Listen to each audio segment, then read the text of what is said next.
25 मई 2017 में group D की परीक्षा वेटिंग में चल रहे नौकरी आवेदक द्वारा मंगलवार को बांकुड़ा जिला शासक को ज्ञापन सौंपा गया। 25 मई 2017 में ग्रुप डी की परीक्षा वेटिंग में चल रहे नौकरी आवेदक द्वारा मंगलवार को बांकुड़ा जिला शासक को ज्ञापन सौंपा गया। ज्ञापन के अनुसार उनकी मांगे हैं कि अब तक उन्हें नोटिफिकेशन की मान्यता नहीं दी गई है। दूसरा, वेटिंग पीडीएफ की तालिका अब तक प्रकाशित नहीं की गई। तीसरा, आरटीआई के उत्तर अब तक क्यों नहीं दिए गए। इन सभी मांगों सहित अन्य कई मांगों को लेकर आज यह ज्ञापन सौंपा गया। जिला शासक कार्यालय के समक्ष प्रदर्शनकारियों ने एकत्रित होकर प्रदर्शन किया, जहां कुछ समय तक अपनी मांगों की स्लोगन लिए हुए प्रदर्शन किया। इसके बाद एक प्रतिनिधि दल द्वारा जिला शासक के हाथों में ज्ञापन पत्र सौंपा गया।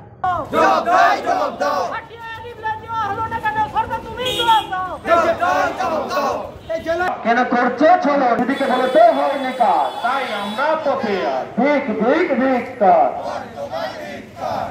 এই ঠিক ঠিক ঠিক ওই তোমায় ঠিক এই কেন করছো চলো না বার্তা বলো না এই দিদিকে বলতে হয়নি কাজ তাই আমরা পথে দিদিকে বলতে হয়নি কাজ তাই আমরা পথে তোমায় ঠিক এই মাননীয় জেলা শাসকের সামনে আজকে ডেপুটেশন কর্মসূচিতে এসেছে কারা গ্রুপ ডি ওয়েটিং এবারে কারা এই জেলা শাসকের দপ্তরে আজকে এসেছে কারা গ্রুপ ডি ওয়েটিং এবারে কারা এই ঠিক ঠিক ঠিক কারা দিদিকে বলতে হয়নি কাজ তাই আমরা পথে এই ওয়েটিংদের পিডিএফ আকর্ষণ করেন, কারণ আমরা 2017 সালে 25শে মে লিখিত পরীক্ষা দিয়েছি। তারপরে আমাদের ইন্টারভিউ আমরা সকলেই উত্তীর্ণ হয়েছি, কিন্তু দুর্ভাগ্যের সাথে বলছি এখনও আমাদের নিয়োগপত্র পেলাম না হাতে।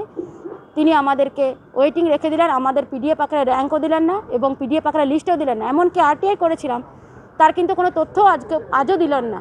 অথচ আমরা বিভিন্ন জায়গা থেকে জানতে পারছি বিভিন্ন অস্থায়ী কর্মী নিয়োগ হচ্ছে, অথচ আমাদেরকে ওয়েটিং রেখে দেওয়া হলো, কিন্তু আমাদেরকে আজও নিয়োগপত্র দিচ্ছেন না। কেন দিচ্ছেন না আমরা তার কোনো জবাব আমরা আজকে চাইতে এসেছি।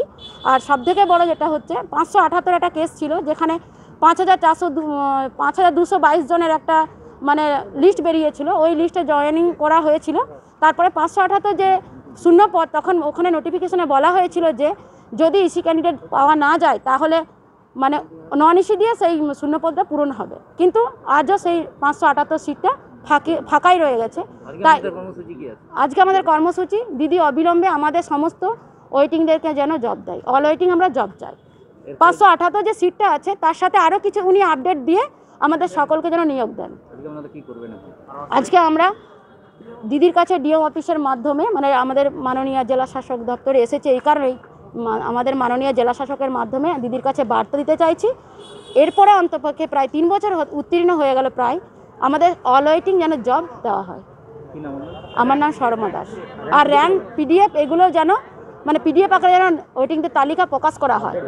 আর আপডেট যে ভ্যাকেন্সি 578 সাথে সেটা অ্যাড করে একসাথেই দুটোকে একসাথেই মার্চ করতে হবে। 578 যে শূন্যপদ তার সাথে আরও কিছু শূন্যপদ বাড়িয়ে আমাদের অল ওয়েটিং জবটাকে কনফার্ম করতে হবে। এটাই দিদির কাছে আমার মানে অনুরোধ এবং দাবি আমাদের। बांकुड़ा से अनुप रॉय की रिपोर्ट, पीवी न्यूज।